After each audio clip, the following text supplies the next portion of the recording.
Okay, that roughed in really quick. Let me change to a finishing belt.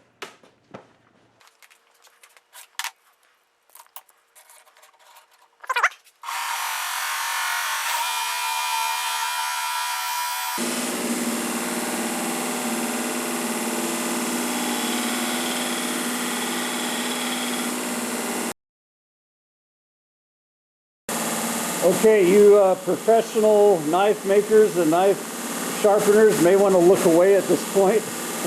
I am no knife maker or sharpener, so here goes nothing.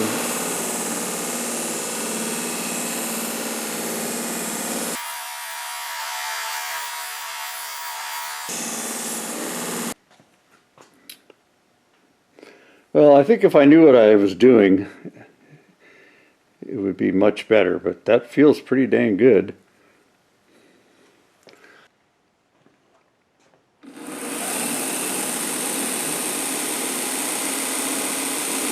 Let's try it with a Crocodile Dundee style knife. And the contact wheel. Again, I am not a knife sharpener, so I don't know what I'm doing. Oops.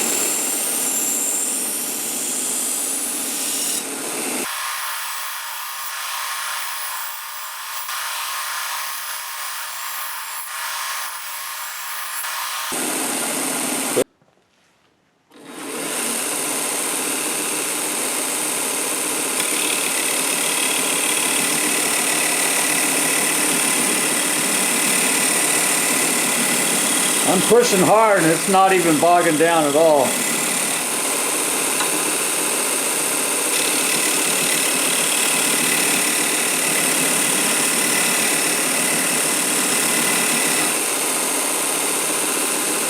That worked really good.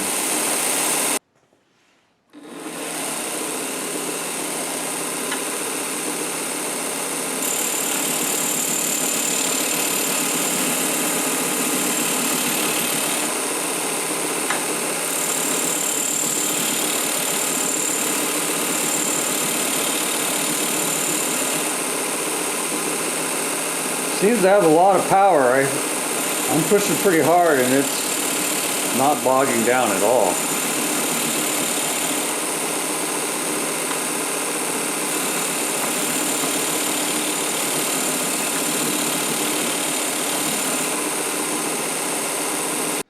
Let's try some general purpose deburring.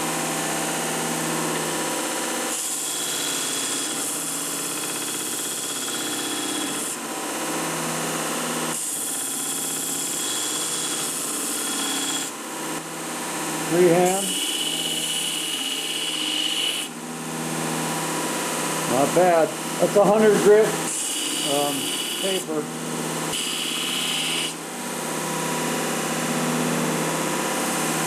All right, let's try horizontal. And you do have to adjust the tracking when you go horizontal.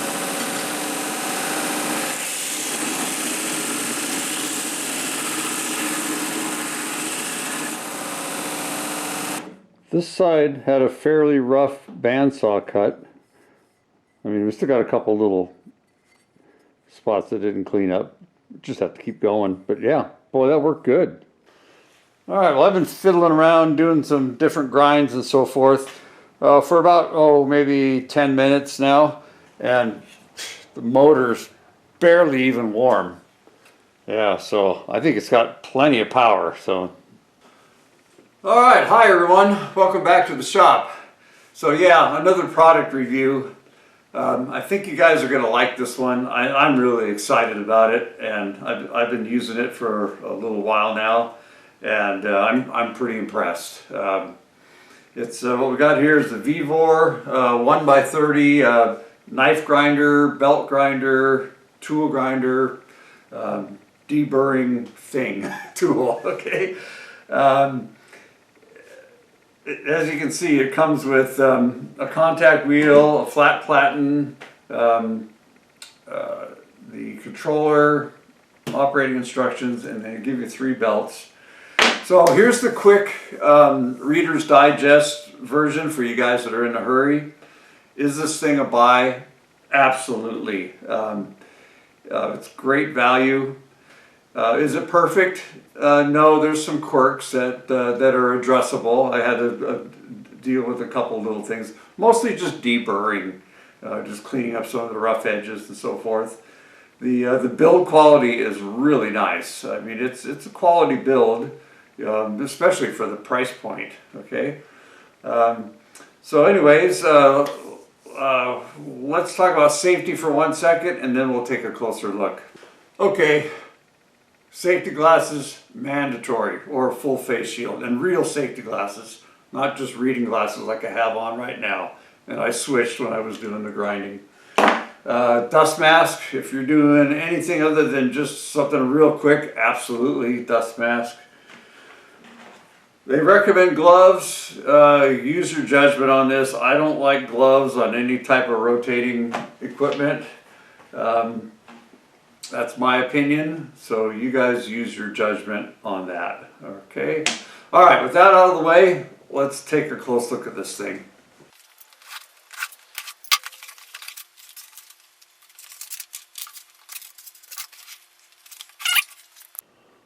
Well, everything's nicely bubble wrapped. Okay, let me unwrap these. Well, this is how it looks with the bubble wrap removed. Everything seems to be here, intact. I don't see any shipping damage. All right, I've been looking at the overall build quality. Oh, and I also turned the unit to the vertical position. So, I mean, overall, it's very respectable. Everything appears to be laser cut or maybe plasma cut, but it's pretty clean. I think it's laser cut.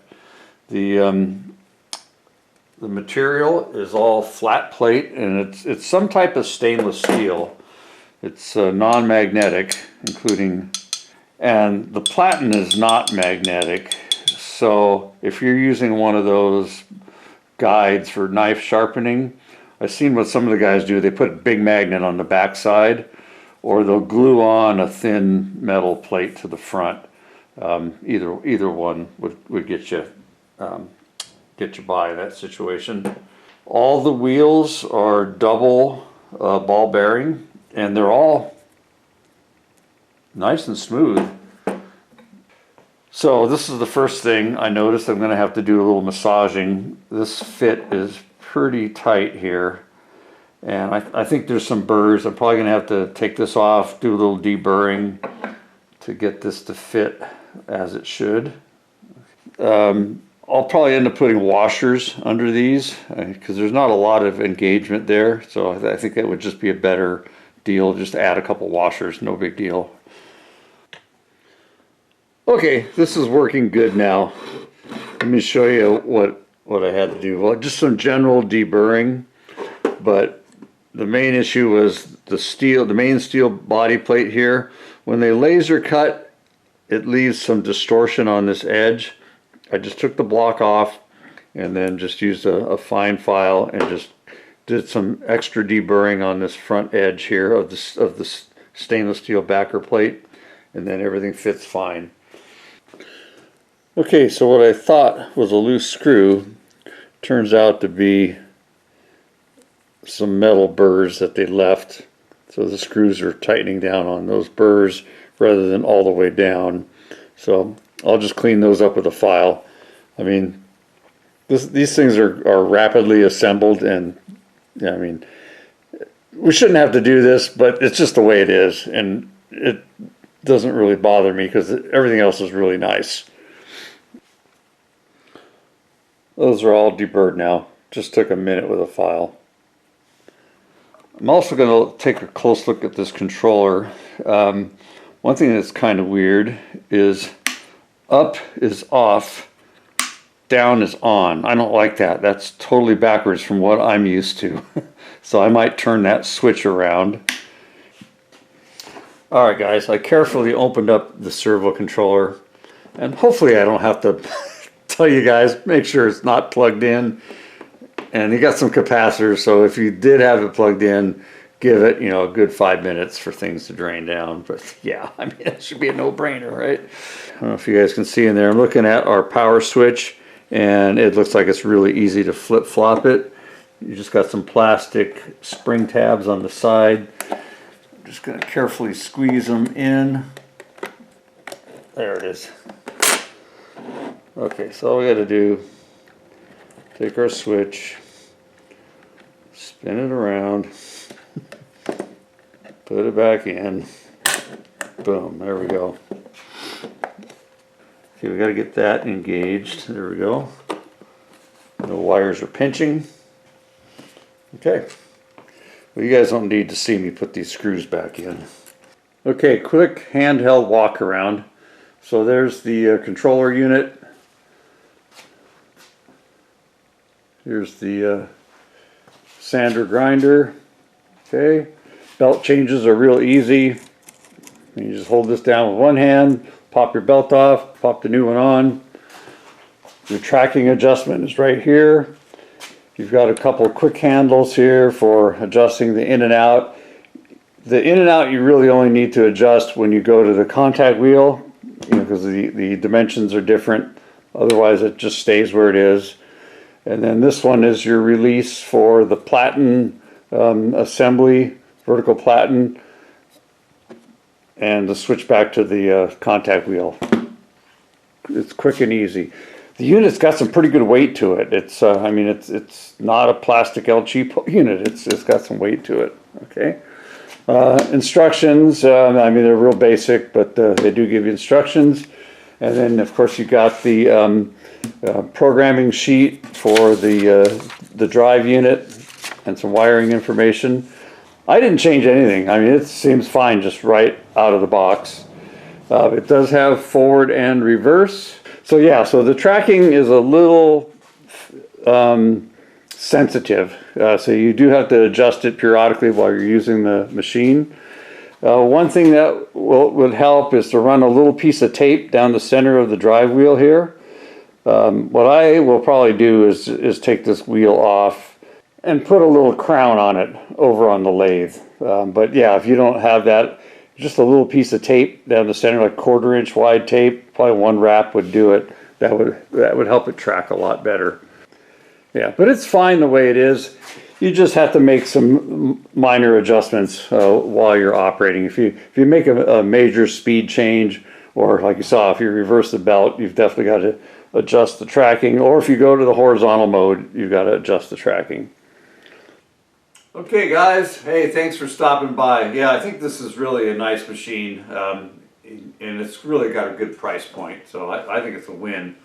I'm going to put a link below to the product and also a discount code. Yeah, so check that out. And thanks again for stopping by, and we will see you guys on the next one. Alrighty, bye now.